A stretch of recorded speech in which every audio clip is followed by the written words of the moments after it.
You know, it's been kind of a weird year for anime, or I guess more specifically, summer for anime. It feels like a lot of shows this year really haven't been that captivating for a lot of people.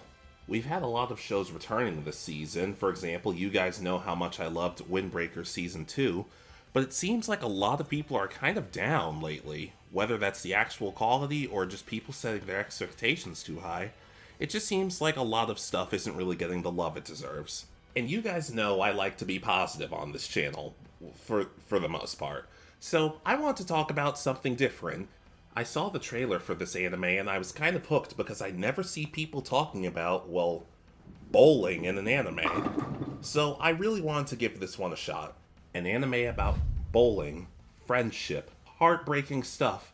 So let's get together and talk about this show where we see a bunch of girls playing with their balls. Sorry, you know I had to. This is Turkey. Time to strike. Nice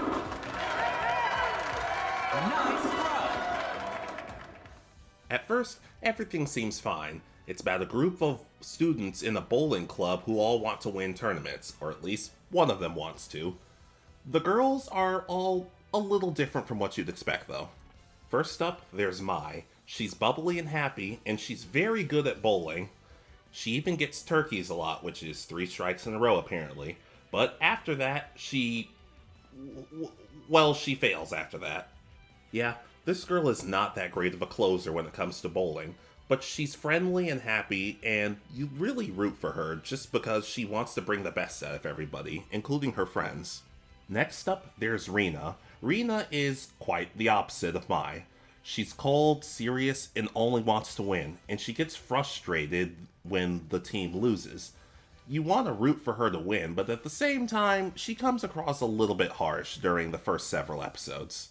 She especially can butt heads with Mai sometimes because she's not as interested in winning, and Rina is convinced that Mai is losing on purpose. Something we'll learn later down the line is not completely true. Next up is Sayuri. She's kind and timid, but she also gets gutter balls a lot. She's known to be friends with Mai for a good majority of their childhood, and she's fiercely loyal to her. Next up is Nozomi. She's vain and she's arrogant at times, but she's a sweet person deep down who does love her friends. She claims to only be using the club for her own image, but we all know that's not true. Also, Loki, the funniest character. Lastly, there's Nanase. She's not that good when it comes to power throws, but she's very smart. She doesn't know the girls all that well outside of the bowling club, but she decided to join because she realized it could help with scholarships down the line. This is the type of stuff you'd expect. Girls going through bowling and life challenges and coming together and winning tournaments, and if that's really what you expected, then maybe you didn't see the thumbnail of this video. After another loss, Mai and Rina want to go up against each other, and Rina says if she wins, then she can leave the club because she's not happy with their failures of late. They have a battle during a storm, and, this is where things get fun. The normal route would be something along the lines of Rina wins, leaves the club, comes back when she realizes she's missing something, and everyone's happy again. And if this was a normal anime, that would be wonderful, but this utter insane show decides in the very first episode to throw you a curveball, or whatever the equivalent of a curveball is in bowling. While they're bowling against each other, there's a storm outside, and lightning strikes and Mai's ball starts to glow. They all grab onto her to save her from being dragged off, and when they wake up in their homes. In a normal show. No, but the girls wake up in the Sengoku period. That's right, this is an isekai. About cute girls. And bowling. Well, it has my attention. Say what you want about anime original stuff, it works for stuff like this, because nobody ever told me, hey, have you read the manga about the bowling girls who become isekai'd? No, nobody told me that. The girls are rightfully confused and they have to hide from the warriors who are battling with each other. They're about to be killed by some warriors, but a boy shows up to save them. He runs off before they get the chance to learn more about him, but it's still cool to see that our girls get to live. The anime would be a little too short if they all died in episode 2. Later, they return the favor and save the boy, and rather than using, oh, I don't know, like maybe one of them knows kung fu or throws a rock or gets a bow and arrow, they use one of their bowling balls. I'm starting to think that this show is a little on the ridiculous side, but in all honesty, it does keep you wondering what's going to happen next. The boy who they save, Suguri, thanks them and takes them back to his home alongside his family. The girls decide, thanks to Nanase, that they should keep under wraps that they're from the future and try to minimize any changes they make to the timeline because I guess multiverse theory doesn't exist in this anime. Not like it matters though, because seemingly everybody figures it out at one point or another. The girls have to adjust to the period, and they do it relatively quickly. That being said, maybe using tissues should be a rule, because they don't use tissues to go to the bathroom, and, Nozomi's reaction says it all. Throughout the show, the girls are doing their best to try to get home, but each of them has a connection with one of the sisters of the family that really shapes their character. For example, Mai meets a girl named Sumomo who's cheerful and bubbly, similar to her. She also likes bowling. She doesn't call it bowling while she's doing it, but it's still a similarity. Sumomo's also the first person to realize that our girls are from the future. Nozomi has a connection with the youngest sister, Anzu, and shows that underneath all of her selfish exterior, she is a kind person, and the two probably had my favorite bond between the characters. It's really cute to see. Normal, nice stuff. And then things get really, bizarre. Suguri and Sayuri have an episode together, and they talk about periods a lot in this anime. Something tells me I'm not going to be using this information later in life, but I guess it's always nice to know. But it's at this point where it's revealed that Suguri is actually posing as a man. Suguri is actually a girl. First, Sugami from Nisekoi, Grusha from Pokemon, Suguri from Turkey Time to Strike. At this point, I'm starting to wonder if I'm the problem, because I can't tell these plot twists. Sayuri's shtick is that she feels like she might be too nice and timid sometimes, so they work through that when she mortally wounds a guy with a bowling ball. I really, really wish I was joking about that. Fatality.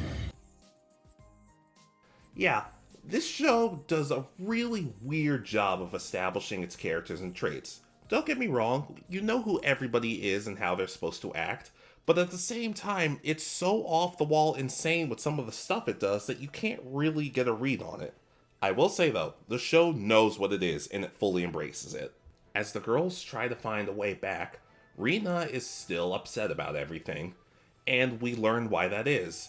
When Rina was younger, her mom and dad were married, but a divorce happened and she wasn't really able to connect with her new family. Because of that, she's afraid that everyone's going to leave her, so she shuts herself off. It doesn't condone all the ways she's treated her friends in the past, but at least she acknowledges that something is wrong. The girls even find a way of getting back home, and Rina wants to be left behind, but they come back sacrificing that opportunity to stay with her. And from that moment on, she develops into a much kinder person. Out of the character development, she probably has the best of it in the whole show. As the series progresses, the girls do more and more to help their new caretakers, and it bothers Nanase. Not because she's a mean-spirited person, but she thinks logically and she doesn't want the timeline to be destroyed because of all of what they're doing. She meets another one of the sisters who's incredibly laid back, and who doesn't seem to care that these girls are from the future. At this point, they should probably just start putting pamphlets up advertising, hey, come see the girls from the future, because it's pretty common knowledge at this point. The sister, Natsume, reveals that she likes to call people sweetie, very similar to Nanase's dad always calling her sweetie, heavily implying, of course, that Nanase's dad was also a time traveler at some point. Does this add a whole lot to the story? Not particularly, but it's there. The show does do a really good job of letting you know everyone's personalities and their flaws. You feel bad for these girls when you see what they're going through and the fact that they might not get home. At the same time, though, they're all charming enough and work through their flaws to show that you really, really see the growth and that this journey was actually a good thing for them. Outside of the whole time travel conundrum and bowling ball murders, there's still a little more to it with this show. The family they're staying with has been at war for a long time, and the only way to seemingly fix it is by having one of the sisters marry one of the opposing leaders. The family lets the girls know that it's supposed to be Sumomo, but we learn down the line that that's actually not true. If you've been paying attention to the show, you've been noticing somebody walking around the background with a mask. No, that's not Haku, I think. That's actually another sister, Akebi. She's been in hiding for the longest time because, as it turns out, she was actually the sister who was supposed to be married off. Her and Sumomo are twins. The deal was that since Sumomo was born first, she would be the one married off. But Akebi wasn't supposed to be alive. The deal also included that Akebi would be slain, considering she was the second twin, and the proverb says that the second twin will bring misfortune. This is a fantastic arc for Rina because she's willing to talk to Akebi and make sure she feels safe, and knowing that living actually means something, her and Mai work really well together to help the sisters get over this fear. The two even have a talk about what Mai's life was like beforehand. The last time she won a tournament, she was happy, but during that time, the happiness didn't last long because her parents were killed on the way to pick her up. It shows just how much fear Mai has in winning. She wants to win, she wants to help people by being the best she can, but at the same time she's scared to because the last time she succeeded, she never saw her parents again. You get a good moment between Mai and Rina as they finally begin to understand each other and become close because of it. And how do they help these sisters decide who should be married off and who should be killed? With, bowling. What else would it be? Some time passes and the girls find a way home, and they get home with a couple of episodes left to spare. And it's really sweet. We even get to see Nozomi's ex, who he seems to be scared of, which, can you blame the guy? Seems a little weird that they do this with a couple of episodes left, but I guess if the story has to end here... the story doesn't end here, does it? While the girls are checking on all the history they've changed, it looks like everything's going well. Unfortunately, it's not. As it turns out, after they've left, the sisters rebelled and were slain in the Sengoku period, and Mai is horrified from it. After everything she's been through, especially with the loss of her parents, this is where you really get to see the vulnerability of this girl. Sure, she's bubbly and lovable, but there is a deep sadness to her, and she's the first person to say that she wants to go back and help the sisters after everything they've done. Everyone else seems to agree, but they're hesitant. But in the end, they do want to go back. But first, they have to prepare. They get all sorts of things to defend themselves, such as sparklers, face protectors, and fire hydrants. Yeah, when they show up in the last little bit of the episode... Oh, it's unintentionally hilarious when they try to save the sisters. But instead of going really ridiculous and using all these household appliances and stuff to beat down the warriors like this was a 90s Ninja Turtles movie, the girls just decide to roast the opposing warriors. No wonder Doctor of Thugonomics John Cena hasn't come back yet. Apparently these girls took his place. But sadly and somewhat hilariously, that's not how this ends. The girls don't fight and they don't continue to roast the warriors. Instead, they just say, let's end this in a game of bowling.